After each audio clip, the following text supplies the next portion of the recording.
In this video, you won't see the Winter Palace. You'll see the 9-square-meter room where a student planned a murder. You'll see the bridge where a man fell in love with, an illusion during 4 white nights, and the casino that destroyed the only man who managed to write an entire novel in 26 days to avoid losing his publishing rights. Saint Petersburg was not built for humans. It was raised on top of swamps by order of a czar who wanted a window to Europe and killed tens of thousands of serfs to do it. The result is a city of impossible beauty and of equally impossible rot. Dostoevsky knew both faces. Dostoevsky was not a comfortable intellectual writing about other people's suffering. He was sentenced to death. Faced the firing squad. And at the last hour had his sentence commuted to hard labor in Siberia. He returned to St. Petersburg a different man and began writing the books that made him immortal. But there was the addiction, gambling. He would lose everything in Baden-Baden, in Wiesbaden, in Hamburg, and return to St. Petersburg without money to pay the rent and write another novel. That tension between artistic greatness and everyday misery is exactly what you see in the streets he describes.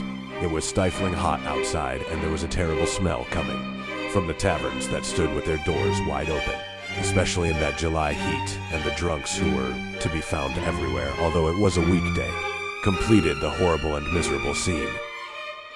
Dostoevsky lived less than 500 meters from this square. It was not fiction, it was what he saw from his window. Stolyarny Perilak, where Raskolnikov lives, in the novel, still exists to do. The building number he describes matches the historical records of the time. It is in this space that a young, intelligent man, humiliated by poverty, begins to formulate a theory. If he is extraordinary superior to common morality, then the murder of an old moneylender would be nothing more than an act of justice. This is where crime and punishment begins. It was a wonderful night, one of those nights that only exist when we are young. The sky was so starry, so bright that, looking at it, you could not help asking yourself, can it really be that people of all kinds live under such a sky, petty, capricious, and irritable? White Nights is Dostoevsky's most lyrical work, and his saddest. A lonely man meets a woman on a bridge during 4 nights. He falls in love. She was waiting for someone else. The entire novel takes place on that bridge, on that canal, in that impossible light of June in St. Petersburg. The Gribadov Canal, which appears in White Nights and in Crime and Punishment, still exists today. It is possible to walk the exact route Raskolnikov takes in the novel, from his room to the victim's apartment.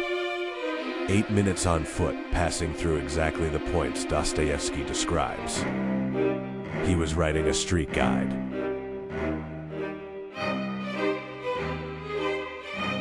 Dostoevsky lost in Baden-Baden the money he had borrowed to travel.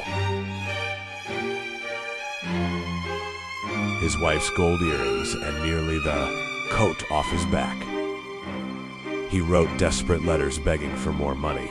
And then, already at rock bottom, he began writing The Gambler, a novel about a man who loses everything in a casino. What makes The Gambler different from any other book about addiction is that it is not a moral warning. It is a phenomenology. Dostoevsky describes what happens inside the mind of someone who knows they're going to lose in bets anyway, because he had lived that mental state hundreds of times. Today in St. Petersburg, there is a museum in the apartment where Dostoevsky lived while writing Crime and Punishment. Visitors can enter the room that inspired Raskolnikov's. The city has changed its name 3 times since then. St. Petersburg, Petrograd, Leningrad, St. Petersburg again. But the Gribadov Canal is still there.